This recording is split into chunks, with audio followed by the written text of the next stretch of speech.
Welcome into the Skinny Podcast. It's the weekly Potpourri edition. I'm Richard Skinner, local12.com digital sports columnist editor with Rick Broering.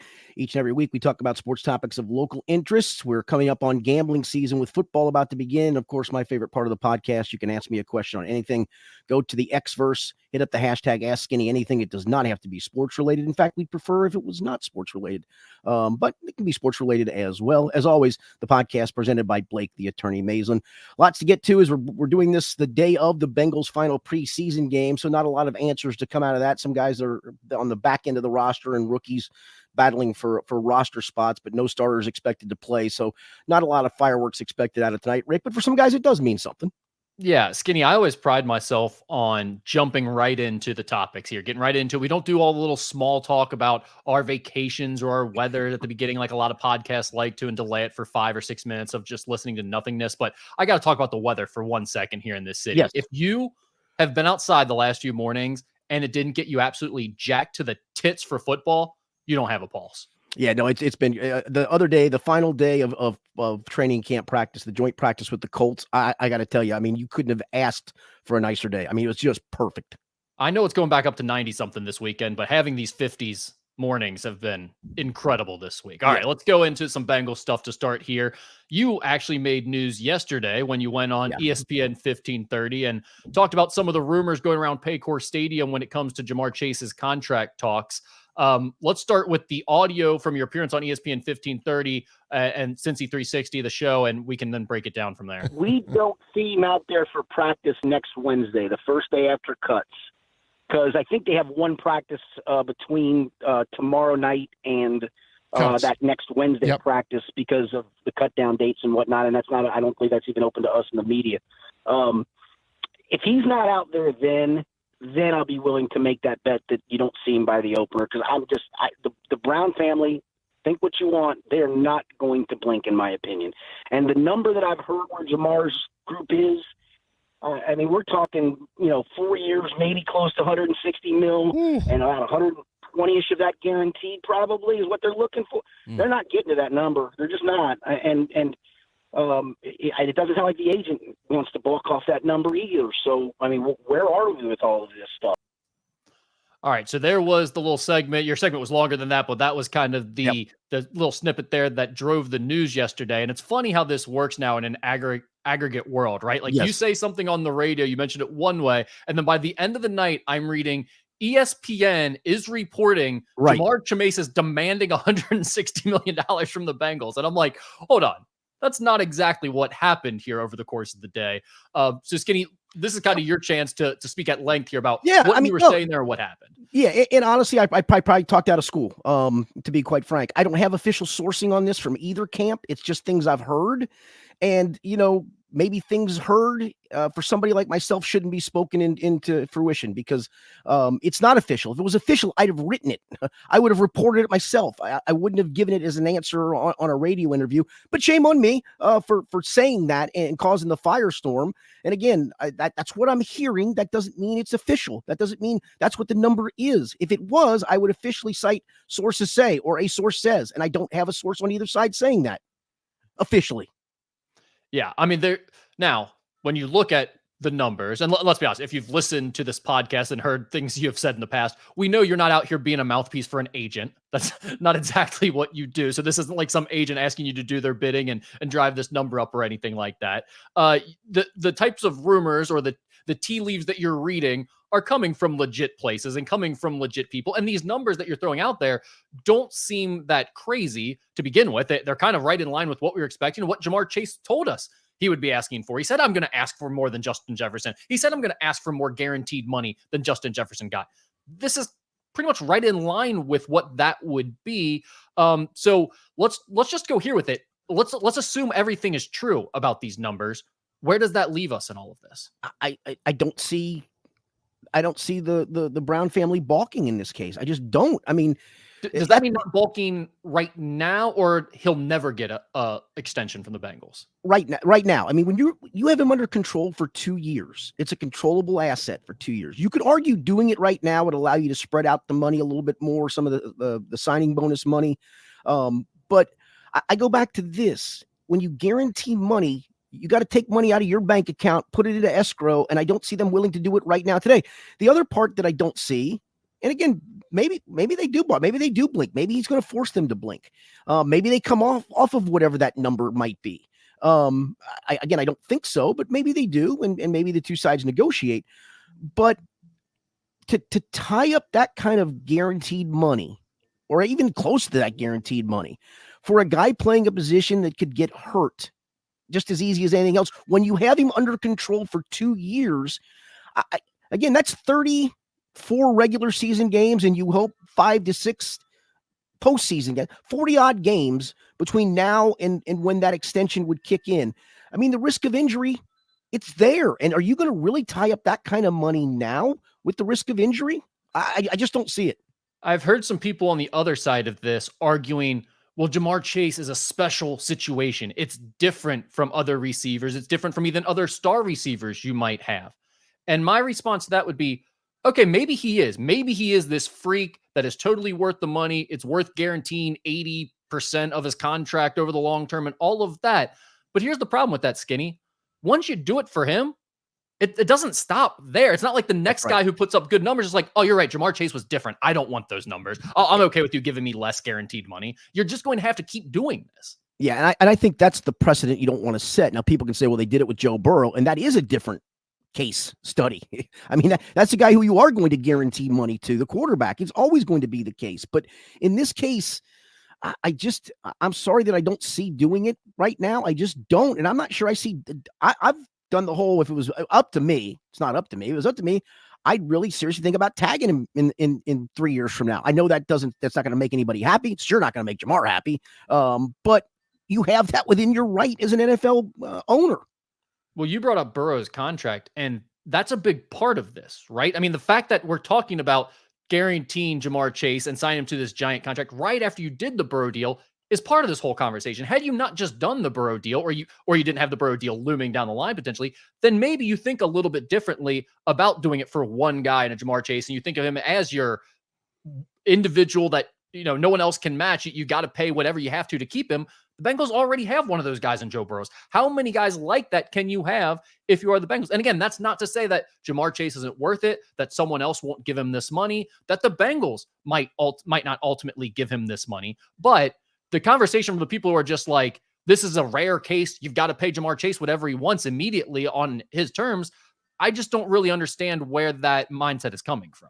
Yeah, and I just think at the wide receiver position, I think there's eventually going to be a market correction where one team just says the amount being asked is not worth the value of that player. And I think we're getting really close to that. The wide receiver market's pretty saturated. There's a lot of good ones that come out every single year. But you could argue maybe not a lot of Jamar Chases. I'll give you some of that. And listen, I'm not here to tell you I don't extend him for the money they may be seeking, in 2026. But the fact that he's still under team control, well, sorry, man. That's just the way it is. And again, you can play it how you want. If you want to sit out, that's your prerogative. But at the end of the day, I mean, I just don't know. And that's why I go back to, if he's afraid of doing things in camp for fear of injury, how are you willing to then play 17 games risking injury for only $1 million? Tell me how that computes. Well, I agree with that. And I agree with the part that he hasn't really accomplished anything if he just sits out preseason and then starts playing games, at least in terms of gaining leverage for his negotiations. Now, I do think there's a difference between, if I am a professional athlete, playing preseason games that are meaningless, that I could potentially get hurt in, that I don't care about, and I don't really want to do the practices or games to begin with. They're kind of an annoyance to me, versus going out and doing what I love on Sundays when the lights are on. I do think that is different. And I could see, hey, this is about the contract to some extent, but it's also about, I just don't want to be at training camp. And I don't believe that. I think he loves football, to be honest with you. And he's been at other training camps and participates. So I know what you're saying, but I don't believe that's the case. Sure, everyone loves football that does this, and they all say they like, but like Skinny, no one likes going through training camp. You guys hate being there. I mean, like, there's no question about that part. It's silly. So, if you're a guy who's that good and that talented, you've done it for 5 years or whatever. Now, I mean, you've done it through all of college and did two-a-days probably back when he first started stuff. I mean, like, you're just tired of the grind and all the nonsensical stuff you have to do leading up to the season. You like football when the season starts is when you like football. Yeah, but I would say I don't believe he's sitting out because he doesn't like training camp. I think it's clearly it's clearly contract related. It's never been specified that that's the case from any party, but it's pretty much that's the case. No doubt that it's contract related. I'm just saying, I think there is still room to believe he might come back for the games. And there is a difference between playing in preseason games and training camp versus playing in the regular season. I mean, there is a clear line of demarcation, if you will, to steal one of your terms, between those two things. I mentioned that, the aggregate, how all these news outlets take a story and then it's a game of telephone, right? Someone publishes one thing with it of ESPN 1530 is reporting, then turns into ESPN is saying Jamar Chase and his agent demanded this. And it's funny how that goes. I also love when everyone turns into a financial expert as soon as these conversations come up, right? I'm listen to podcasts and guys are going, annual average value of the contract is less than Justin Jefferson's. And the cap hit is it's Joe from Fairfield. No offense, man, but you have no idea what you're talking about with the financials of this deal, the intricate details of the cap hit and everything. Let's just relax on all of that. You know what I mean? Just settle down. It's fine. And there is no deal as we speak. Right. Skinny, we've talked about this for weeks on end now. I don't think there's anything new, but is there something else you want to say to put a bow on this? Yeah, no, the only thing the first part of that conversation where I was asked, if I had an amount of money to bet, on whether or not he would play in the regular season opener, where would you put your money? And I said, well, I'm going to hedge my bet. And that's where the conversation kind of started there. If I don't see him practice next Wednesday when they cut down after the cut down dates, I fully believe that's where we're trending unless they're close to a deal at that point. I mean, at that point, it's time to ramp up. And I think you'd even agree, even those that think it's okay to sit out camp and all that. Next Wednesday, it's time to get going.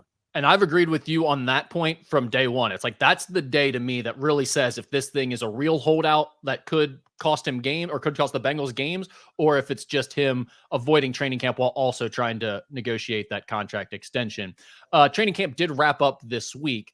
There have been a few several storylines that have kind of made the rounds. There's been a few that have stuck out to me more than most. So I'm going to go through a couple of the ones that I've been interested in, especially over the last week. And I want you to say, were they overhyped, underhyped, or the media got it right? You just tell me how you think the story's been covered, how much there is to each story. The first was this past week, Joe Burrow was wearing a glove on his throwing hand. There was some talk. Zach Taylor said it was because on bad weather days, he sometimes does that, which quite honestly is just an absurd explanation for this because one, that was one of the better days that they have had. And two, no, he doesn't. That has not been a thing. That is not something that you guys have reported on in the past. It's not a regular thing for him. I'm not saying he's never done it, but it's not regular. So that became a story. Since then, it seems like it's kind of blown over. But what would you say about Joe Burrow and the glove and just the uncomfortability of that injury right now? Well, if it's not a thing, why do we keep getting it pushed off that it's not a I mean, it's something. It may be benign. It may be I want to, because of my wrist situation, I just want to keep that area warmer. I'm having a hard time with circulation. Okay, that's all fine. That's all well and good, but don't listen. Maybe I'm totally blind and I haven't seen the last 2 years, and we don't get a chance during the season to see anything outside the first 30 minutes of practice. And it's usually just guys warming up, and maybe he does it in practice. But I got to tell you, he said he's worn it for I've never seen it. Never.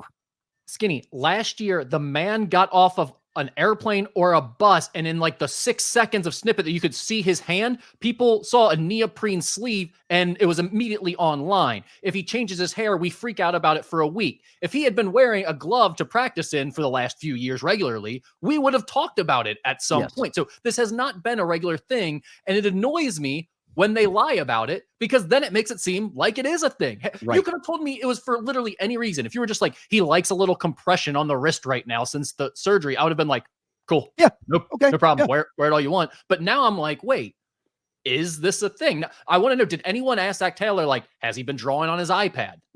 Was there any of that afterwards? No, we didn't reach that level. It got one question worth and was kind of scoffed at and moved on. So I would say this story is underhyped. I feel like the glove thing is actually a bigger deal than it was made out to be. Would you agree? I think it would be, honestly, though, if he hadn't had a pretty good practice, and he did, in my opinion. I mean, the numbers, I charted him. Paul Daner charted him. I think Dan Hort charted him. He was 21 to 26. He did throw into a bad red zone interception, in my opinion, where he kind of just threw one up for grabs with the blitz coming. And you could argue, well, it's just training camp. He probably would have eaten the ball in the regular season. He probably would have. But yeah, I mean, for the most part, the only thing that I think was questioned coming out of that is not pushing the ball down the field at all. And, I even made the point of, listen, one of a couple of the sessions were third down periods. You're trying to get the ball to the sticks in third down. You're not looking to hit home runs.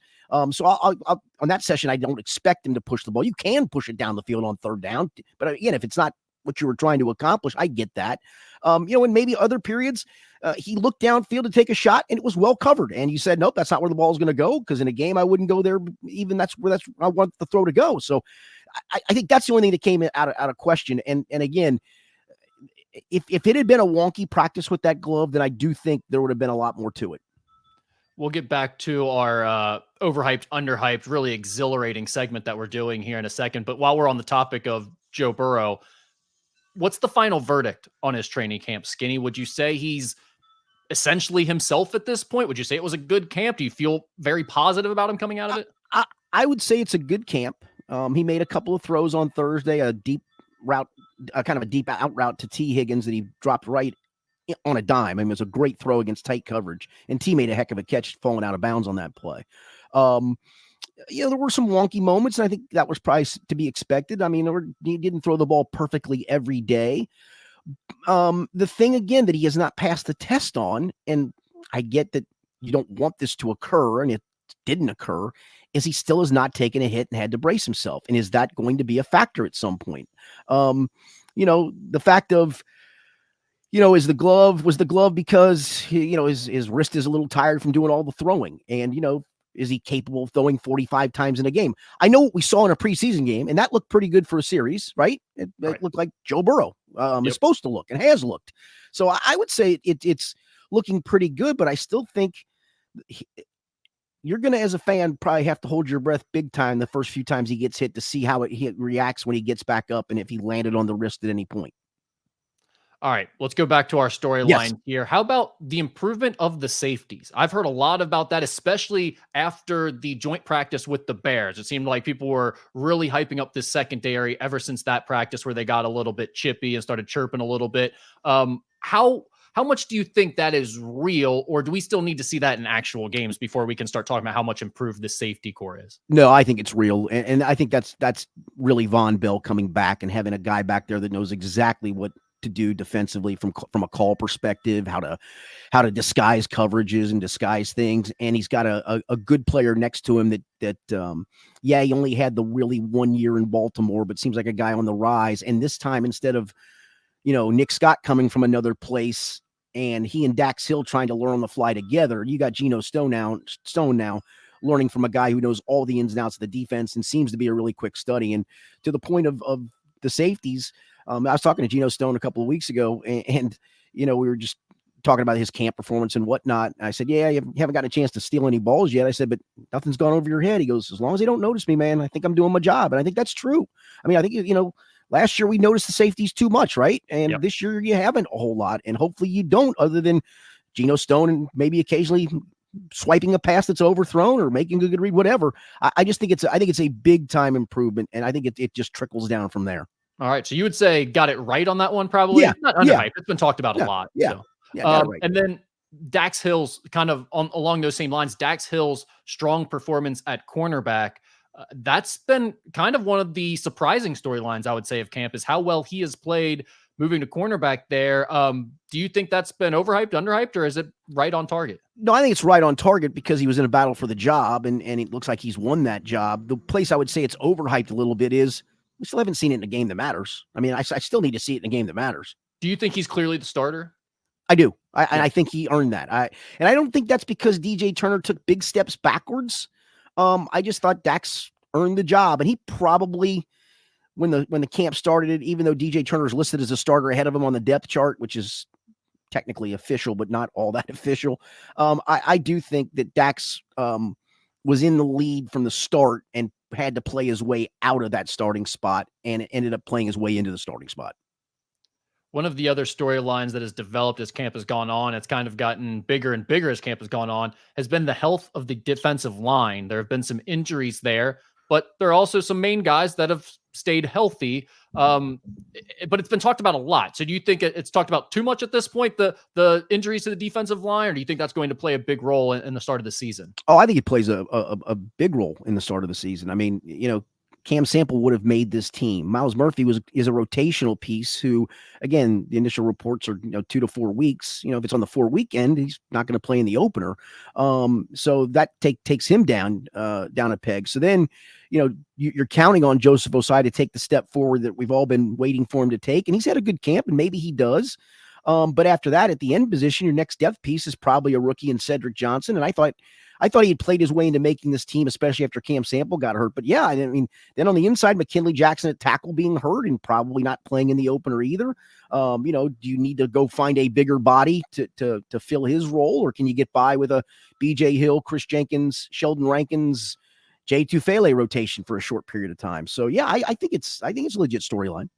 What about, real quick, just off that was my last topic there on the storylines, but what about Chris Jenkins? People got a little bit excited him after the last preseason game. What have you seen from him on a day-to-day basis there at training camp? Yeah, I think he's been solid. I mean, listen, the Tampa game, he clearly got pushed around at the goal line. I mean, you can watch that rep time and time again. And I talked to Lou Anarumo about his performance after that game, and he said he was solid. And he said, he's got to anchor better down there and learn how to take on some double teams a little bit better. But he's had a solid camp. And I thought that was at least good to hear, because it's always hard to evaluate those guys, right? They don't make a ton of flash plays. You can sometimes see when they get clearly pushed out of a hole or pancaked, and that can be alarming.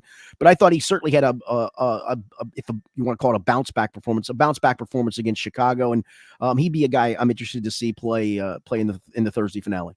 Yeah, he did have that one sack that was exciting, but had a couple other plays or reps that were pretty impressive too. So I'm looking forward to seeing more of him as well. We haven't really heard a lot about him throughout training camp, so I thought that was a little bit interesting. All right, we'll wrap it up with this, Skinny, in terms of our Bengals segment. They will have to announce their final 53-man roster on Tuesday. So what's going to be the toughest cut in terms of position group? Is it tight end? Yeah, listen, I saw a website today that said Bengals should be careful cutting Tanner McLachlan because, somebody's going to pick him up. They're just not keeping 5 tight ends. They're just not. I'd be stunned if they did. Maybe they do. Maybe they go in with 9 defensive linemen, 9 offensive linemen, and you shave a spot somewhere there to keep that 5th tight end. But I just don't see that happening. Is it between Hudson or McLachlan likely that gets cut? I don't think it's between anybody. I think the first 4, there's a clear line of demarcation of Mike Gesicki, Eric All, Tanner Hudson, and Drew Sample, not whatever particular order, and then Tanner McLachlan's after that group, and I think there's a chasm there. And that's not that Tanner McLachlan, I think, played well, performed well when he's been given the chance. It's just sometimes if there's 5 guys, somebody's got to be number 5. And I think he's number 5 at the moment. Now, you could argue maybe you look to deal a Tanner Hudson, and if you can get some value back because you are so deep in that tight end room. But gosh, that guy it seems like he makes key plays, more key plays than really you think about. And I think he's a nice guy to have on your roster. So a tight end, it's more about just, are you going to keep a certain number of guys rather than it's down to like 2 guys and it's tough to decide which one. It's like, who it is. It's more so just even the 5th guy could help you out potentially. Are there any other positions that really jump out to you as like, this is going to be a tough decision? I mean, the punter, I know it's not sexy, but Brad Robbins suffered that hip flexor. And it looked like Ryan Rekow after his opener was going to get a chance to maybe seize that job. And he really didn't in Chicago. He really didn't in the joint practice against the Colts. Maybe he gets all the punts in the preseason finale and booms them away like he did the first time around. But part of what you're looking for is consistency from that spot. And when push comes to shove, do you take the veteran who or the big-legged kid that you just don't know where the consistency is, but he can also bomb a 65, 70-yarder on occasion. And so I think that's still a tough decision for them to make. Jackson Carman's going to make this team, isn't he? I don't know. I lean that way a couple of weeks ago. I'm leaning against it now. He's been running with the 3rd string. I think they're trying to get as many reps for Cody Ford and Jackson Kirkland at tackle. And that's where, it's possible they only keep 9 offensive linemen, a backup center, Kirkland Ford, and then, maybe another guard of some kind, or they go get somebody off the waiver wire. But yeah, I think Jackson Carman now is on the outside looking in. I think that opening performance really put him behind the 8 ball. And the fact that, again, in that joint practice the other day, he didn't come in with the 2s. He came in with the 3s. And I think that's significant. All right, Skinny, any final thoughts? They will wrap up the preseason tonight as we're recording this on Thursday. And then we will have a week before we get into the start of the regular season. We will do our official Bengals preview show, I guess, next week, where we go through the whole schedule and everything like that. But anything else you want to get to now to wrap up camp? No, I'll be honest. I've been impressed with most of the rookies. Jermaine Burton's flashed at times and still has some things he needs to do. But obviously, Josh Newton's had a great camp. Dejon Anthony's had a good enough camp to me. I mean, I didn't have him on my initial 53 when camp started. I think they now keep 5 safeties. And he's one of the 5, and has played his way in. He's kind of played his way actually into a big nickel role where he comes in as a third safety in certain defensive packages. So I think the rookies have done pretty darn well. What about your boy Mamu? Is he going to make the team? I think he is. I had him on my last 53 going into coming out of the second preseason game rather. And I'll probably have him on. I'm going to do a final one on Monday. I'm leaning towards him being the 5th linebacker. Yeah. Yeah. I mean, people have argued they're only going to keep 4. And I just don't say, I think he can help you on special teams too, which is always the key for that 5th guy. And I think he makes it. Yeah, you mentioned him on last week's show, and then, I'm watching the preseason game on Saturday, and it's hard to miss his name when he's out there. You see the name on the back of the jersey, like, oh, that's the guy Skinny's talking about. I tell you what, watching him, he just smacks dudes. He just hits everybody as hard as he can. It's fun to watch him. Yeah, he's not big. He only weighs about 230, maybe a shade over that. He's not overly tall. And I asked Louis Anaru if that was a detriment. And he said, no, man, he's just a football player. And, I thought that was a positive sign right there. All right. So we'll wrap up the Bengals segment for this week. We'll get back to it next week when they have made their cuts and we are ready to start talking about the start of the regular season. But you can always get local stories right here on YouTube, but go ahead and hit that subscribe button to get notifications to stay in the know.